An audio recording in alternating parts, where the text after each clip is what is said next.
this is Lee from the Law School Toolbox and the Bar Exam Toolbox. Today we are excited to have Jesse Mecham on the podcast to discuss budgeting and the bar exam. He is the founder of YNAB. So thank you for coming to talk to our audience, Jesse. It's so great to have you here. So happy to be here. Thanks for having me. It's not every day you can find people who want to come and talk about money on an afternoon. At least not in the way I do, where I tell people, hey, be cautious, be thoughtful. Let's talk about making more money all day long. But yeah, my area of expertise, I'm like, let's do a little work here. Let's do a little self-work. And yeah, you don't always have a willing audience. Although I will say people do feel like if they run into me out in public or whatever, they do feel like they have to confess things to me. So that's always fun. If they're holding the Starbucks, do they have to confess their Starbucks habit? And I'm just like, I don't care. I love that for you. Do that. So if it's important to you, go for it. That is exactly right. Exactly right. Awesome. Well, we haven't on our Bar Exam Toolbox podcast really whose listeners are law students thinking about the bar or folks who are studying for the bar or who are studying multiple times for the bar. Mm-hmm. We don't talk about money a lot, even though the bar exam is an incredibly expensive thing. Yeah. Anyone who's lived through it knows that it really costs a lot of money. And so one of the reasons why I wanted to have you on again was to talk about, like, how do you plan for an event like this period of time where you need to purchase resources to study? You need to typically take time off work, although some people do work and study. And then this is the gnarliest part, I think, is then you wait for your results, where it's also very hard to work because you aren't licensed yet. And I think nobody thinks about this until they're a few months out, and then they hear about things like bar loans, or maybe their job has given them some money or is going to pay for part of it. But I, who love to plan ahead, think it's really important to set the stage of how you think about this period of time early, so maybe it's not such a crisis moment. So maybe we should start with that. If you know something like this experience, which can cost thousands upon thousands, it depends on your current situation where you live, but it could be a few $1,000s to $7,000 to $10,000 before you could get licensed. When do you think students should start thinking about how to handle that type of an investment? Yeah. If you strip away, honestly, some of the emotion around the test, I studied and passed the CPA exam back in 2006, so I can commiserate for sure. It was 4 different sections, and some people would take it over a year, and I didn't want to stretch it all out. I wanted to just get it all done. And I do distinctly remember telling my boss at my job, hey, I'm quitting so I can do this over the summer, and then I'll start at my accounting job and I'll be off to the races. And then, I just would put myself in a closet and study all day long with videos, and there we go. And so, you lose the income, and then it's way more expensive than it has ever been.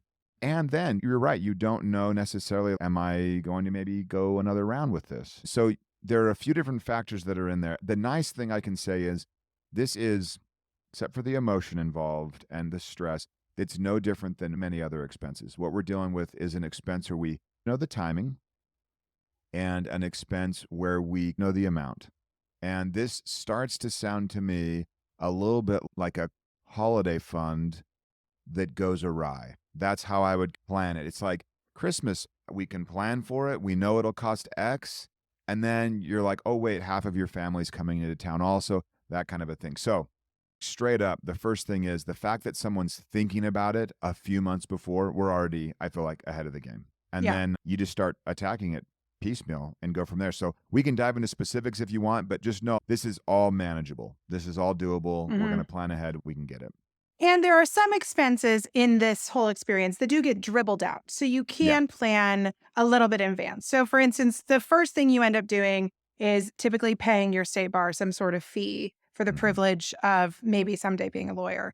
It's the first of many fees that you pay the state bar. That's a few $100s usually. And then you also have to file what we call character and fitness, or some places call moral character, which is another $300 to $500 depending on your jurisdiction.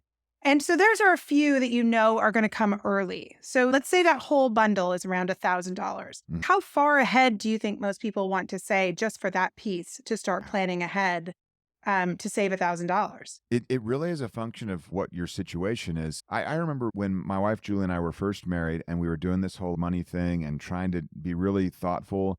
We bought a car. It was the first car I'd ever owned. So we'd been married about a year. I get this notice from the state and they were like, you owe us $110 for a renewal. And I was just thinking to myself, I'd never owned a car. And I was like, a renewal? I did this when I bought it. I remember paying them a good chunk of money. And it really set us back. Our grocery budget at the time was like 105. And so suddenly you have this surprise bill that's the equivalent of your grocery budget.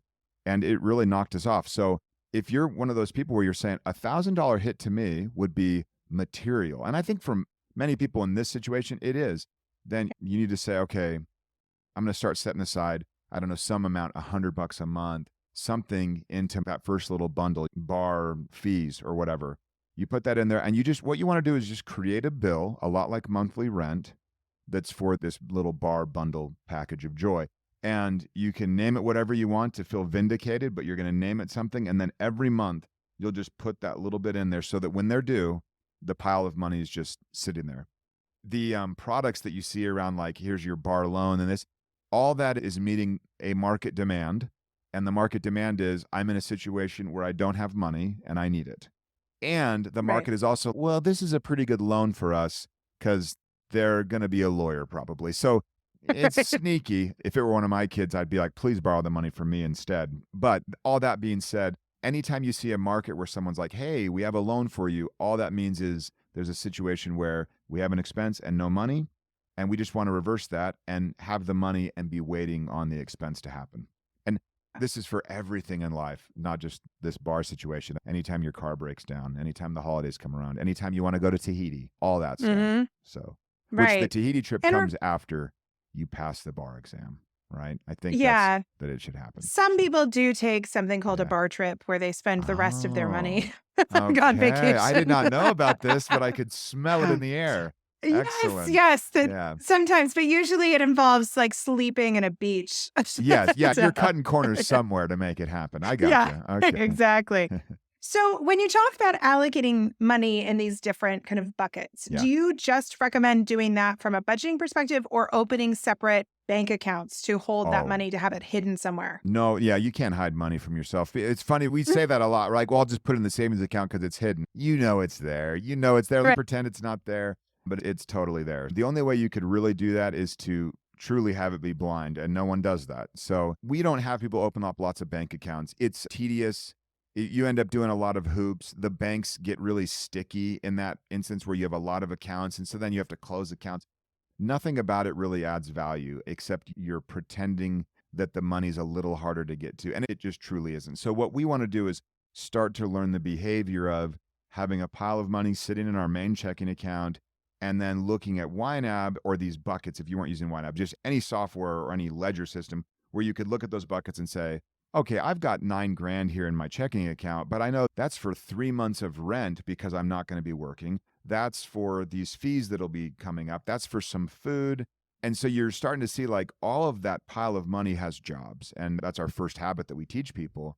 And when you realize that money is spoken for, you don't need to hide it anywhere because you want to pay your rent. When it becomes very clear, like this is rent, this is food, this is gas for the car, it's just not very often that someone's, that's okay. I'll just spend it on whatever. People get really smart when they're presented with really good information. And that's what a pile of money all broken up into different jobs is. It's very good information to help you make decisions on where the spending's going. I will confess that in our business, when banks were starting to fail a bit ago, we opened a bank account in a second bank just in case. And we moved money in there, and that's where we pay corporate taxes and retirement funds. And sometimes I do forget that there's money in there.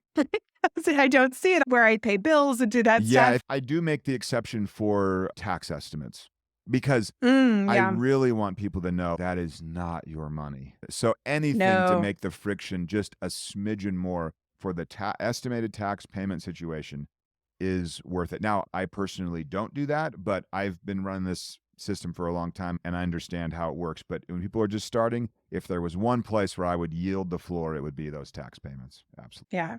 But it is funny how I do forget about that other bank account sometimes. And then I'm like, oh, wait, it's there. Yeah. I got nervous that I was going to have to pay year-end things. I'm like, wait, I've stashed money somewhere else. It's okay. Hallelujah. It's okay. Yeah. Okay, so for folks who aren't familiar with You Need a Budget, you've mentioned you have these jobs, you're putting your money to work for yourself. You can still buy Starbucks if that's important to you.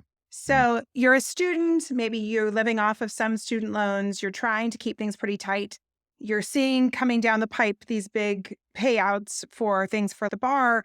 So if they're starting to panic, is it ever too late to start to work Never. with a tool like yours? Never. Never. Never. So Yeah. you just have to suck it up and get started? Yeah, absolutely. We take people that are in total paycheck to paycheck, very stressful situations. They have $18 to their name. They're waiting for their next paycheck, and it is absolutely stressful. And we would say, we have said, what do you want those $18 to do before you're paid again? And they're just like, I think I could get a couple gallons in the car to get to work. And you're like, that is it then. Nothing else matters. We will get you to work and Yeah. get that paycheck. And then when the paycheck comes, okay, it's a little bigger, maybe a couple grand. And you're like, what do we want that money to do until you're paid again? And if people are knocking on your door, they're saying, you owe us this, you owe us that. It doesn't matter because you know what you need the money to do. And that clarity, that there's this peace that comes even when things are crazy tight. Like for students, and I've lived that world. And even when things are tight, there's a lot of peace when you can give every dollar a job, our first rule, and start to feel like, oh, all the wondering is over. This is what my money will do.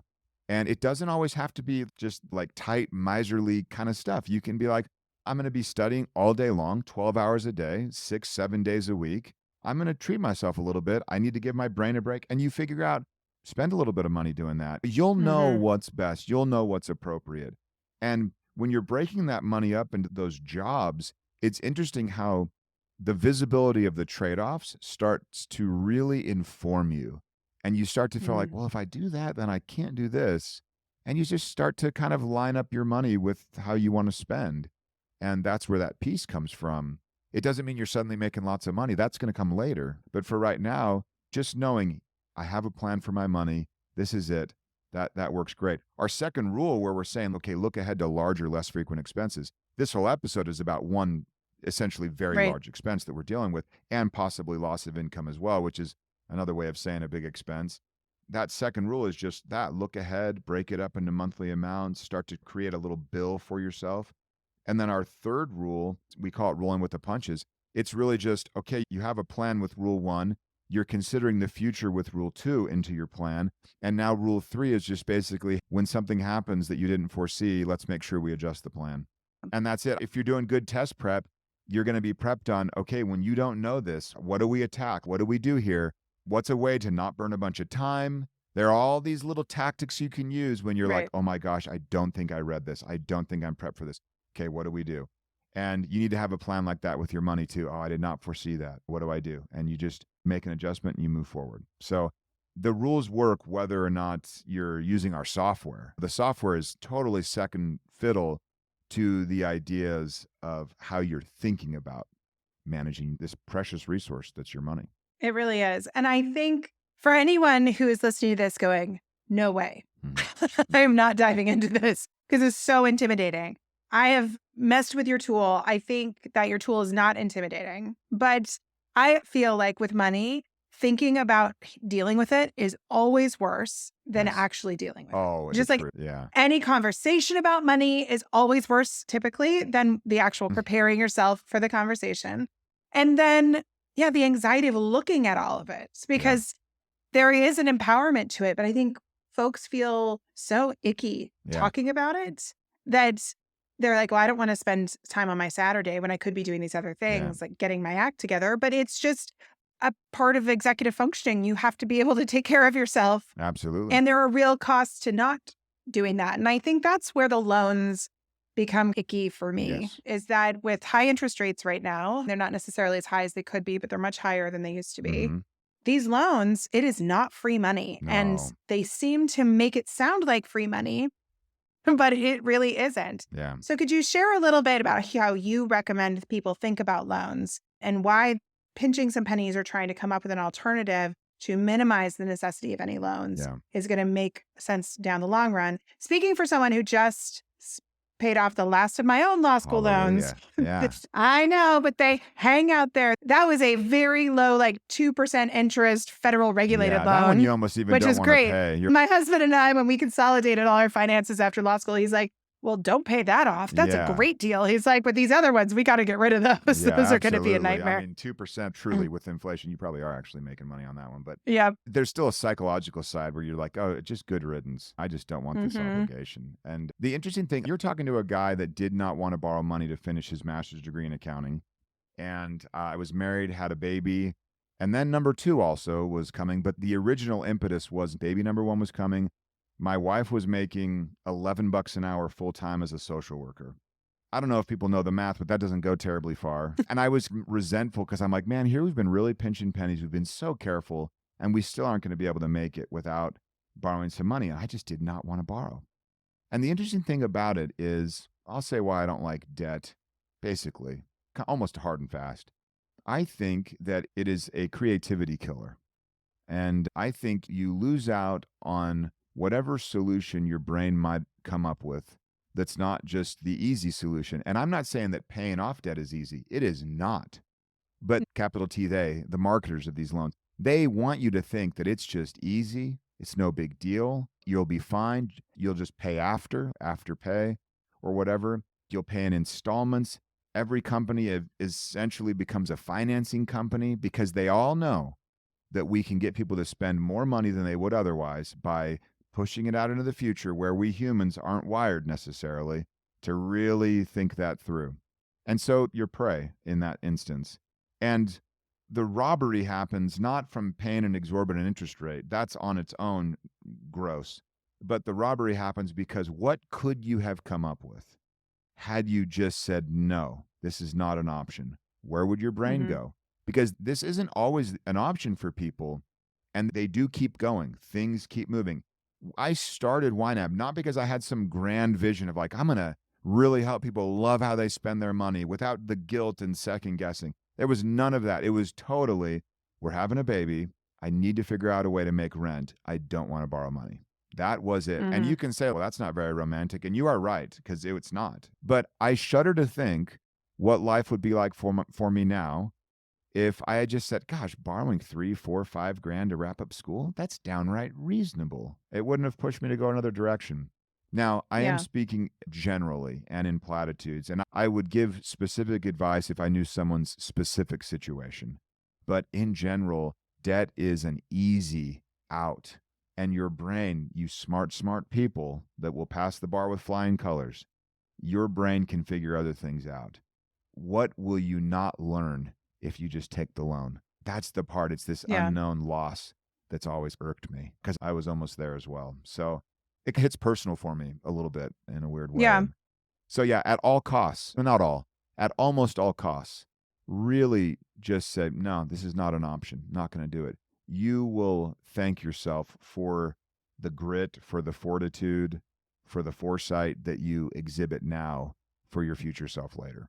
I think the other thing that I've seen folks get stuck on is this idea that it's either all or nothing, right? You Mm, take the 10 grand out or you take nothing. If you are in a pinch and you do the cost benefit analysis and you do not have any other options, it's still better to only take 2 grand out right. Yeah. than 10 grand out because of interest. Yeah. And you're right. Our interests as borrowers are not aligned with the bank's interests. Not at all.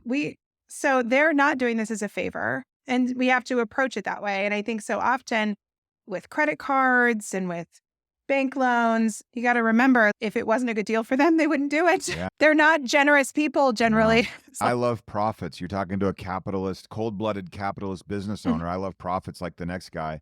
How we go about getting them, sometimes that's where people really start to differ.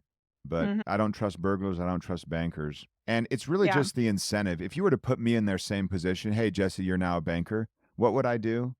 I would do the same thing. These incentives sure. are there. Show me the Yeah. incentive and I'll show you the behavior. That was an old Munger quote, right? And so it's funny because I have friends literally that are bankers. They don't listen to this podcast probably, but Probably not. those incentives are just so strong, just absolutely so strong. And this big afterpay kind of installment plan explosion that we've seen over the last year or two, where you can buy a pair of $50 jeans with 8 Hmm. payments, it exploded. And you had a CFO on, I don't want to say which company, come on and basically say, oh, this is great for consumers. And then you see him in another conference talking to the merchants saying, hey, we've shown through our data that they buy 42% more if you offer this option. Well, now what's better for the consumer? How could you Right. say both? He literally was speaking out of both sides of his mouth. He was talking to a news reporter about consumers on one side, and he was talking to the merchants about how you can make more money on the other. And you just can't have it both ways. So you just have to go in eyes wide open and be like, they are incented to have me spend as much as they can reasonably convince me to do, to borrow as much. I shouldn't say spend, to borrow as much as Right. possible, and to have me stay on that loan as long as possible. And they don't really care about anything else. You just have to know that going in. And then you'll have the poor counselor that's supposed to give you good advice that maybe works for the school or whatever. And bless their hearts, they are trying so hard. They're like, well, you have to read this pamphlet. You're like 19, 20, 21. You're like, okay, I'll read the pamphlet. It's just, Right. it's so lacking. And so you're making these big decisions that last for sometimes decades with just absolutely very little education. So if people want to borrow money, they got to use YNAB for 6 months. At least we could get their mindset shifted right. And it's free. I say 6 months because if you're a student, it's free for a year. So they use it and they get to know their spending and realize what they could fix, what they could change. Not about spending less, just spending different. Spending so they love how it's going. And then at that point, if someone was running YNAB pretty true for 6 months, 9 months, and they're like, hey, Jesse, I've been doing this. Here's my situation. I would be a lot more inclined to be like, okay, yeah, a tiny little loan might be okay to skirt you through, a little bridge loan to get you there. Right. But all this stuff where they just take 10, they spend 7 on the actual thing, and then the 3 grand is for who knows what else. That's the kind of thing we got to nip in the bud. Your Yeah. future self will be Yeah. like, thank you for It's doing true. this. Yeah. And I worked before law school and then I went back to being a student, which was a bit of a shock to the system. And then I did go work for a large law firm where I did make a very nice salary. Yeah. But then I had pushed every expense I could until I got that first paycheck. And then I just watched it all get gobbled up. Yeah. Just It's immediately. It's like, bloop. But at least you didn't Yeah. have any time to spend your money because you were working so much. So there was a That's silver true. lining there. That is the silver lining. That is true. I did buy a car eventually. I There had you to go. pass the bar. That was my deal. I said I needed a new car, but I wanted to make sure I wasn't going to lose my job. Yeah. So a I car went for the bar. weekend. I like it. Yeah, exactly. So when we think about giving your money jobs, which I love this idea, and thinking ahead a year out at least, 6 months to a year about what's Yeah. coming down the pipe, then I think it really allows students to be creative. And so when Yeah. I think about money, sometimes I try and think about your community that is going to ask you during this challenging time. Almost everybody gets asked, what can I do to help? That's almost what everybody asks. And one thing that I have learned from a very dear friend of mine who actually does end of life counseling work, she went through a family crisis and she handled it in this way that I feel like you would really appreciate, where she basically sent an email. Her husband was in a nasty motorcycle accident. He's fine now, but she sent this email that was like, my husband has been in a motorcycle accident. I believe he's going to be okay. He's going to be in the hospital for this many days. And here is what I need. I need food for my family. Yeah. Please sign up. And then I'm going to put this friend in charge of collecting who's Yeah. going to feed us on what day. And then I need somebody to go visit my husband on these days when I can't be there. She had this whole list. Yeah. And then as a friend, we were like, I am here. I will deliver food that day. I drove her husband from the hospital because I knew this is how you need me to step up. And Yes. I'm going to step up for you. We felt good because we were helping in the way that she needed to be helped. She got the support she needed.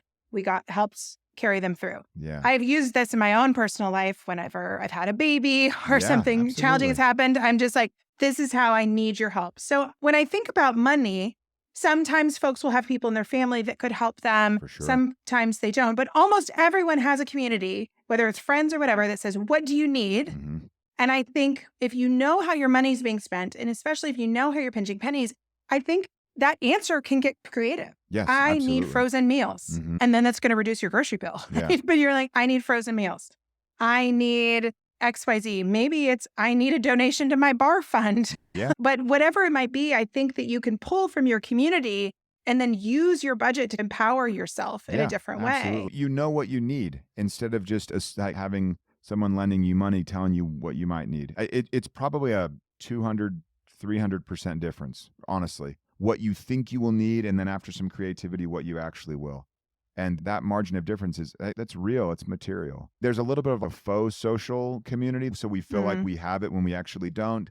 That's too big of a deal to go into. It's not so much like a GoFundMe campaign for all your Facebook friends that aren't friends, Mm-mm. but it's just this very intimate, hey, we're going to do this. It is the person that would bring you a meal. That Great. standard actually is a really nice lens through which you could be like, oh, well, I can count on two hands the number of people where I can be like, hey, y'all, here's our situation.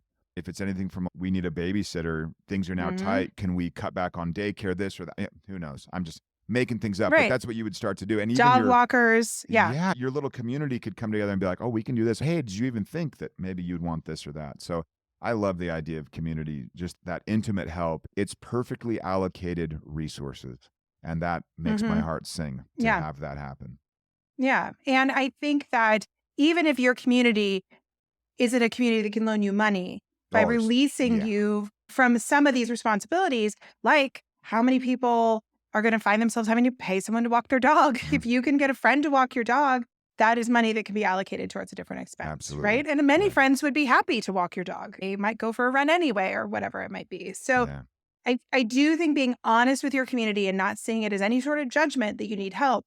What I learned from my friend in her own crisis management was there is no embarrassment about asking for help. Yeah. It helps the community if you will just say, this is what I need. Please show up for me in these ways. And then typically they will, Yeah. because everybody has people that loves them Yeah. around them who's going to help. It feels good to help people. It truly Yeah. does. And I'm not talking about paying for someone's Chick-fil-A behind you. That's fun. But helping people that you love, it's very gratifying for the giver. That's the great magic of generosity. One of our taglines is to have people be able to spend, save, and give joyfully. And give is in there on purpose. When you can give away time or money, it's empowering. So the giver benefits so much. It's just a secret in life. The giver and the receiver Yeah. both win. There's wealth, there's value created in the world like that. That's just Yeah. super unique. I love it. Yeah. Yeah. All right. So we've talked about you need to think ahead, maybe try and use some budgeting tools, get a window into how you're spending your money, Absolutely. and then ask very hard questions before you take any loans. Absolutely. So see if Mhm. you can come up with another solution.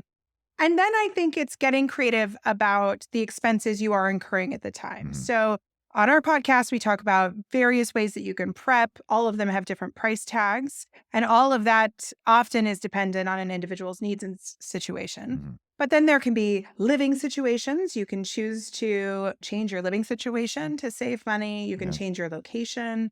You can stay at a friend's house when you go sit for the bar instead of getting a hotel, which is Mhm. like an exorbitant amount because the bar hotels are Yes. incredibly expensive. Mhm. So there's a creativity. And so with your tool, if you're looking out to the future, you're saying, okay, I'm going to have to spend XYZ to just go sit for the test. I've got to get a hotel. I've got to rent a car. I've got to do whatever. And then I'm going to be without work. And maybe I do want to go sit on a beach somewhere. Mhm. How does your tool help someone look ahead and plan for the future? Yeah. So there were two ways we attack it. One is you can attack how long you have until you need to start paying for the thing. So obviously we can't control it. They say like the best time to plant a tree was 20 years ago and the next best is today, that kind of idea. So you look ahead and you say, okay, I've got 10 months. It would have been better to have 20. It's okay. You got 10 months, you got 6.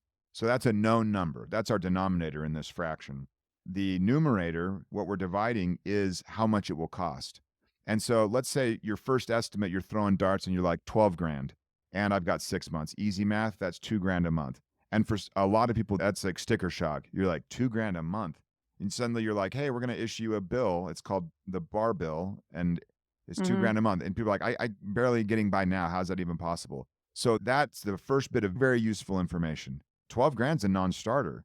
And then you chip away at that future pile and you get it down to where maybe you can cut it up. The lodging, honestly, is a big one. Using Turo instead of traditional rental cars, it's a big one. Drive around in a very weird car. You can save money. It really works. Go to a grocery store and get your food instead of eating out. There are these ways Hmm. that you can just cut and cut. And we could get that 12 reasonably. You could get it probably down to 6. So then suddenly you're like, that's $1,000 bill. Man, $1,000 bill is still a lot. So can you do anything else there? Maybe you can't. Maybe you can't. And you just say, that's all I've got, Jesse. And we say, okay, can you make 1,000? You're like, I could set aside 400 a month. So we set aside 400 a month for 6 months. We get $2,400. We needed 6,000, so we still need 3,600. Borrowing 3,600 versus 12,000 is we're light years ahead of where we would have been. Hmm. And so that kind of math, where you look ahead, you try and look as far ahead as you possibly can, and then you attack that number and you get it as low as possible. You see what's reasonable for you to start setting aside now. The cool thing is, as you start to pay for that bill, that where you're like, I can only use $600 a month. As you start working the system and spending your just normal money every day, you'll start to feel like, well, wait, if I spend this money here, if I don't, I could throw it toward my bar bill. Maybe I could bump it to 660 this month. Maybe I could bump it to 700 this month. It starts to be this game where not only have you lowered your future expense of what the bar is going to cost, but now you're also looking at your other expenses with a critical eye that you had not used before. And it's not just I should spend less. That's such a weak argument. I don't want to spend less. I want to spend different maybe. But we're not spending less. You're just like, would I rather go out with friends tonight or throw $80 toward my bar bill? And you might be like, well, I actually want to do both. And then you tell them, hey, y'all, I'm saving up for the bar, but can we do something at my house? Get creative again. So you're not just getting creative on knocking down the bar exam bills, but you're also getting creative on how you're living now in order to contribute to that future fund and get you even closer. And I tell you, you do those things, you will take what was an insurmountable $12,000 bill and you will knock it so far. It's just unbelievable. People don't realize how much money they are accidentally spending on things they don't really care about. So when you can find something that you care about a lot, that's what drives the spending. Spending that we care about a lot is like a good black hole. It like attracts all of the money that was being spent wherever for whatever. And you can start to really focus it on the things that matter. That's when the magic happens. So it gets me fired up every time. Yeah. I've never been able to walk through on a podcast such a concrete scenario like this and deep dive it. So that's been quite fun for the nerd in me on this one. Yeah. Well, I enjoy good data too. And I enjoy visibility through data. So I think that's what kind of gets me excited about these exercises. I don't love spreadsheets per se, but I do love what data can teach us. And I've seen students who have, let's say they fail the bar and you can only take it twice a year. So they now have to plan ahead to take it again. It's brutal. There are opportunity costs. There's prep costs. Oftentimes they have to hire a tutor and we're not super cheap. And so they have to plan ahead. But I think when you have this visibility, it allows you to make solid choices. So I have had students who have come to me and said, I have failed and I financially cannot take the next administration, but I have a job and I'm going to work and I'm going to save. And then I'm going to hire the help that I need. And then I'm going to take time off. And then they're able to be successful. But you can only do that with visibility. To me, the visibility allows you to make that decision instead of, well, I'm going to try and study on my own, but I have this learning difference and I should get help, but I can't afford help. So then you're going to fail again. And that is worse because also statistically, the more times you fail, the harder it is to pass because you get them. There's like a psychological side to it. There's a psychological side to it. Right. And so this visibility is just a gift because it allows you to make thoughtful choices. And we get so caught up, I think, in law school and with the bar of just get through. And then getting through being saddled with a lot of debt, you can find yourself in job situations where you feel the golden handcuffs. You don't like your job and you feel like you can't leave. Or you get yourself in so much debt and the pressure of that you're not even enjoying the job that you're working really hard at. Like you felt a calling to do. It's absolutely tragic. The debt itself just ruins everything. I don't meet someone that's just before when I had all this debt, I just was so much happier. You just don't hear people say that. What you're saying about being able to decide, our 4 rules, these habits that we teach people just around spending specifically, they really are just a decision framework. It's a way to have you think to where you can make better decisions about how you want to spend. So when you do go out to sushi on a whim on a Wednesday night, I'm speaking from literally yesterday when we went out to sushi, it's so fun because you're just like, the money's there. This is great.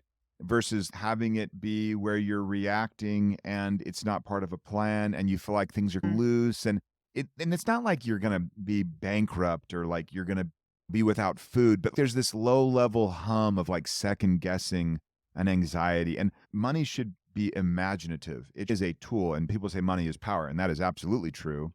So if it is power and it's your own power in your own little world, let's have it be more of you expressed, the best kind.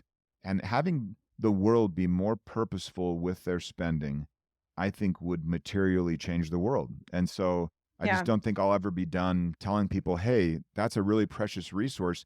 You went to high school, college, law school, you did this whole bar hoop-de-hoop thing, and then you work for a boss you maybe don't like, and it's fun because you are working 90 hours a week. I don't know when this gets super fun, but you're pouring all of this effort and time into earning this dollar, and to have this super smart, accomplished young attorney then say, "Oh, I'm just not good with money." Wait a minute, that money Yeah. is a representation of all of your expertise and effort and experience in education. Let's show it the respect it deserves. I think that's such good advice. And I'm thinking too about the time in your life that most folks are taking this test. Folks become lawyers at all different points in life, but Yeah. oftentimes you're in your late 20s. I was 28 when I graduated from law school, and you're on the cusp of like the next thing. Yeah. Oftentimes, not too far down the line, you may partner up, you may have a family. And if you already have your finances well in hand, all of that is much easier. Yes. Yeah. Because as a lawyer who knows all of my rules about divorce and all that kind of stuff, you need to understand your own financial situation and share it with somebody else. And if Yeah. you can come into a relationship, if you're going to pool your lives together and say, here's my situation, these are the choices that I've made, and then feel good about them, that Yeah. is also really powerful. So you're really Absolutely. laying the groundwork at this time of your life for most folks who are Yeah. sitting for the bar for these next chapters that are coming. Yeah. And it is just such an investment in the future. Yeah, absolutely. And don't let anyone tell you that money is not right up there with health and relationships as it relates to Mhm. things you should try and be better at over time. It really Yep. is. I love money, and I don't mean that I love having more and more of it. That's taken too far. But I love what it does. I love that it allows people to express themselves. It allows people to do the best things in the world. It allows invention and creativity. It moves everyone. It's something that we should at most tolerate. And we don't have to have it be that way. It can be something where you're like, no, I love what money does for me, my spouse, my kids, Mhm. my community, whatever it is. Think about that Yep. person that you help with the bar where you're like, I'll give you $400. Yeah, let me Venmo you. No Mhm. questions asked. End of story. Don't ever talk to me about it again. I already forgot. That kind of a thing. Money can do that. That's really fun. That's Mhm. really good. Yeah. And so let's not ever forget that it can be such a tool for good in life. And we want to be good at it, be good at doing that. Yeah. And if you want to build a life with another person, that is a Oh, huge part of gosh. it. My husband Please and help. I have Yes. been together for almost 17 years, I guess now, which maybe makes me sound even older. But we always talk about how we are business partners, we Hmm. are co parents, and of course, we are romantic partners. But you notice the romantic partner is like one of those three things that we are Hmm. in life. Because Yeah. sometimes I come home and I'm like, I need my business partner to show up Yeah. because we have life business decisions. And so if you are a good part of that business partnership, I think it makes all of those other major life decisions a lot easier. Absolutely. Well, Yeah. thank you so much for letting Well, me come on. It's I great. know, Jesse, it's such a treat. I love to talk about this stuff. I think it's so practical. For those who haven't heard of You Need a Budget, how do they learn more? You mentioned that students can get a trial for a year. Yes. Yeah. I think the URL is maybe ynab.com/student or something like that, but Google it. And yeah, it's a year free, and we are totally going to hook you for that free year. So just go in eyes wide open. You won't be able to let us Do go, you you add know? it? So You add it to the line item, right? It's like, yeah. how do I pay for You It's Need a like Budget you in the got to put future? it there. It's $100 a year, so start saving now. The turnaround we see, it just doesn't get old. I've been doing this is our 20th year, and it just does not get old having people be like, my marriage is better. I quit smoking. I'm drinking less. They're just kind of like, well, if I can control money, what else am I capable of? And Mhm. voila, it has this great halo effect on life. And so I love being able to be a part of it in some small way with the company. Yeah. I love visibility. Visibility allows Yes, us to just appreciate what choices we're making, whatever choices you want to make. absolutely. Well, we'll have to do another conversation sometime soon because there's just so much to talk There about is. Yeah. in this space. So I appreciate the time. I encourage our listeners to check out your tool and make thoughtful choices when planning for your bar prep. Excellent. Thank you. Thank you. If you enjoyed this video, please take a second to give us a like and leave a comment. And be sure to subscribe to our channel so you don't miss any future content. If you have any questions, feel free to reach out to us via the contact form at barexamtoolbox.com. Thanks for watching.